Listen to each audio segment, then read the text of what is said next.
The 2005 film V for Vendetta, it's very entertaining.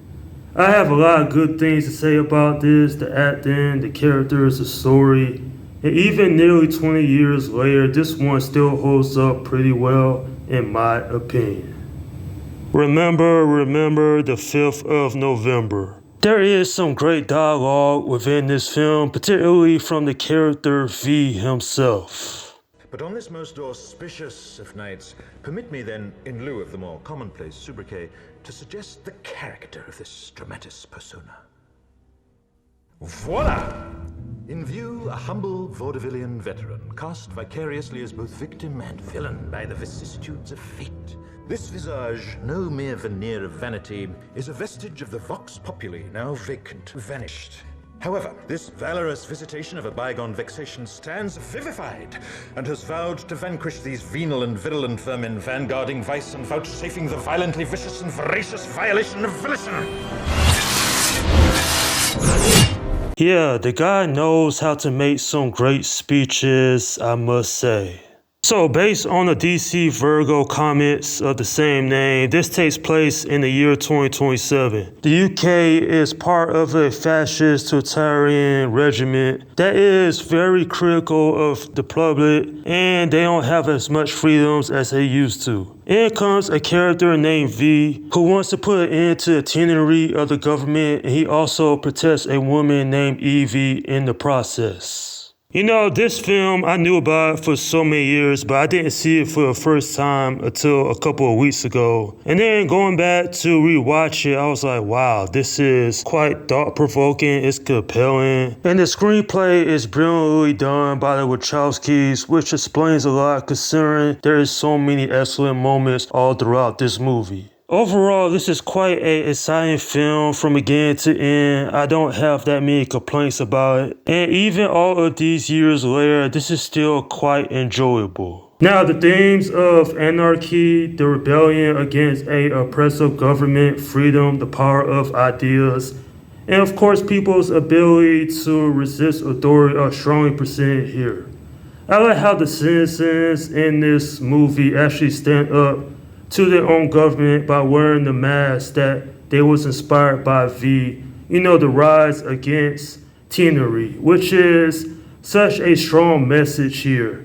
Speaking of V, I thought that Hugo Weaving does such a great job playing this anti-hero. He's not a good guy, and he's not fully a bad guy, but he does do some questionable things, such as when he takes Evie, you know, he fake kidnaps her, puts her through all that torture. I understand it.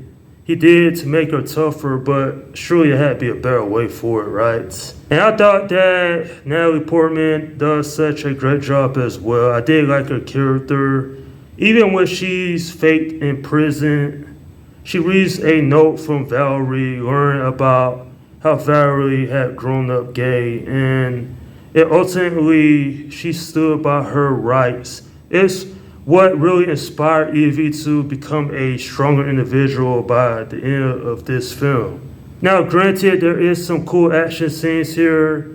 Even the villains would really stand out, with the late John Hurt playing High Chancellor Adam. He's really the villain here. He really says what goes. He has this iron fist upon the people.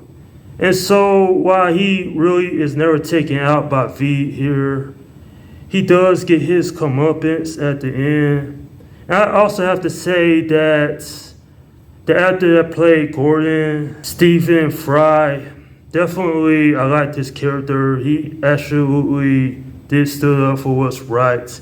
He unfortunately pays for it, but Gordon is a character that, you know, he was unfairly brutalized because of who he was. And not just that though, but I think that the actor Stephen Reed playing Chief Inspector Eric definitely has his own quest to stop V. And there's just so many layers within this film, such as cinematography, the music, definitely is another highlight here. And while I'm not that familiar with director James Mittee's work, in fact, this is the only movie I've seen of his so far, I do know that he absolutely did such a great job with this. Now, granted, I'm not familiar with the V for Vendetta comic books that this is inspired by, so maybe one of these days I'll check it out just to see how different it is from this film. At the end of the day, this is such a great movie. Definitely one of the best from the 2000s. It has some nice elements within it, interesting characters, a great story, and just overall a entertaining time from beginning to end.